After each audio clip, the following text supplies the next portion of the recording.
Hello every one. ഇന്ന് നമ്മൾ Mazhavil Manorama music അവാർഡ്സിൻ്റെ red കാർപ്പറ്റിൽ anchor ചെയ്യാൻ പോവാണ്. അപ്പോൾ അതിൻ്റെ ബിഹൈൻഡ് ദ സീൻ ഒന്ന് കണ്ടാലോ. ഞാൻ ആക്ച്വലി നിങ്ങളെപ്പോലെ ഭയങ്കര എക്സൈറ്റഡ് ആയിരുന്നു. അതുകൊണ്ട് തന്നെ രാവിലെ എണീറ്റ് നേരത്തെ റെഡി ആയിട്ട് ഇരിപ്പുണ്ടായിരുന്നു. പക്ഷേ പിക്കപ്പ് ചെയ്യാനുള്ള വണ്ടി കുറച്ച് ഡിലേ ആയിട്ടാണ് വന്നത്.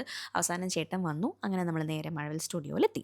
സ്റ്റുഡിയോ എത്തിക്കഴിഞ്ഞാൽ ആദ്യം പോകുന്ന ഏരിയ എന്ന് പറയുന്നത് കോസ്റ്റ്യൂം സ്റ്റിച്ചിങ് ഏരിയ ആണ്. അവിടെ പോയി കഴിഞ്ഞാൽ നമുക്ക് 2-3 ഔട്ട്ഫിറ്റ്സ് തരും. അത് നമുക്ക് ഇഷ്ടമുള്ള ഔട്ട്ഫിറ്റ്സ് ഒരെണ്ണം സെലക്ട് ചെയ്യാം. അത് നമ്മുടെ സൈസിലേക്ക് അവർ ഓൾട്ടർ ചെയ്ത് തരും. ഓൾട്രേഷൻ ചെയ്തിട്ട് ഇനിയും സെറ്റ് ആവാതെ എൻ്റെ സൈസിലേക്കൊന്നും ആവുന്നില്ല, അത് കുറച്ചുകൂടി ഓൾട്രേഷൻ വേണ്ടതുകൊണ്ട് ആ ചേച്ചിനെ നിർത്തിയിട്ട് തയ്ച്ചുകൊണ്ടിരിക്കുക.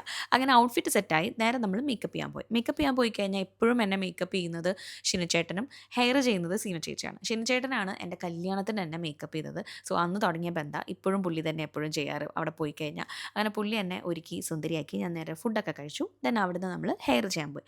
അപ്പോൾ സീമ ചേച്ചിയാണ് ഹെയർ ചെയ്യുന്നത്. അവിടെ ചെന്നപ്പോൾ നമ്മുടെ ഡാൻസേഴ്സൊക്കെ അവിടെ ഇങ്ങനെ പ്രാക്ടീസ് ഒക്കെ ചെയ്യുന്നുണ്ടായിരുന്നു. അപ്പോൾ സീമ ചേച്ചി ഞാൻ പറഞ്ഞു ഇഷ്ടമുള്ളത് എന്താ വെച്ചാൽ ചെയ്തോ എന്ന് പറഞ്ഞു. പുള്ളിക്കാരി എന്നെ നല്ല ഭംഗിയായിട്ട് ഒരുക്കി എക്സ്റ്റൻഷനൊക്കെ വെച്ച് നല്ല അടിപൊളിയാക്കി സെറ്റാക്കി തന്നു. അവിടുന്ന് നമ്മൾ ഫുൾ സെറ്റായിട്ട് റെഡ് കാർപ്പറ്റിൽ പോയി. അവിടെ ചെല്ലുമ്പോൾ നമുക്ക് ആദ്യം തന്നെ അവരൊന്ന് ബ്രീഫൊക്കെ തരും. ഇന്ന ബ്രാൻഡ്സാണ്, ഇന്ന കാര്യങ്ങളൊക്കെയാണ് പറയേണ്ടത്, ഇന്ന കാര്യത്തിൽ സെലിബ്രിറ്റീസിനെ ഡീൽ ചെയ്യണം എന്നൊക്കെ പറയും. ഇത്തവണ ഞാൻ മാത്രമേ ഉണ്ടായിരുന്നുള്ളൂ റെഡ് കാർപ്പറ്റിൽ. അതുകൊണ്ട് എല്ലാ ആർട്ടിസ്റ്റുകളെയും ഞാൻ തന്നെയായിരുന്നു ഇൻ്റർവ്യൂ ചെയ്തത്. പക്ഷേ ഇതൊരു ഡിഫറെൻറ്റ് എക്സ്പീരിയൻസ് ആയിരുന്നു. എൻ്റെ ഫേവറേറ്റ് എന്ന് പറയുന്നത് നമ്മുടെ രഞ്ജിനി ചേച്ചീനെ ഇൻ്റർവ്യൂ ചെയ്ത കേട്ടോ. കാരണം നമ്മളൊക്കെ ഒരു പുള്ളിക്കാരിയുടെ ഷോസും അതുപോലെ ആങ്കറിങ് രീതികളൊക്കെ കണ്ടിട്ട് വളർന്നു വന്ന ആളാണ്. അപ്പം പുള്ളിക്കാരിയുടെ കൂടെ ഒരു സ്പേസ് ഷെയർ ചെയ്യാൻ പറ്റിയെന്ന് പറയുന്നത് ഭയങ്കര സന്തോഷമായിരുന്നു. അപ്പം അശ്വതി ചേച്ചിയും രഞ്ജിനി ചേച്ചിയായിരുന്നു ഓൺ സ്റ്റേജിൽ അവർ ആങ്കർ ചെയ്തിരുന്നത്, ഞാൻ റെഡ് കാർപ്പറ്റിലും. അങ്ങനെ അത് കഴിഞ്ഞപ്പോൾ നമുക്കൊരു ചെറിയ സ്നാക്ക് ബ്രേക്ക് ഉണ്ടായിരുന്നു. അങ്ങനെ അതും കഴിച്ചു.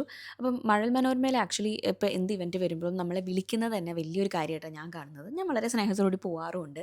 അപ്പം ഇതൊരു ഡിഫറെൻറ്റ് എക്സ്പീരിയൻസ് ആയിരുന്നു എന്നെ സംബന്ധിച്ചിടത്തോളം. അപ്പം thank you so much Mazhavil Manorama. ഇനിയും ഷോസ് വരുമ്പോൾ എന്നെ വിളിക്കണം കേട്ടോ. അങ്ങനെ ഇന്നത്തെ ഒരു ദിവസം കഴിഞ്ഞ് ഞങ്ങളൊരു പാക്കപ്പും പറഞ്ഞ് അവിടുന്ന് വിട്ടു.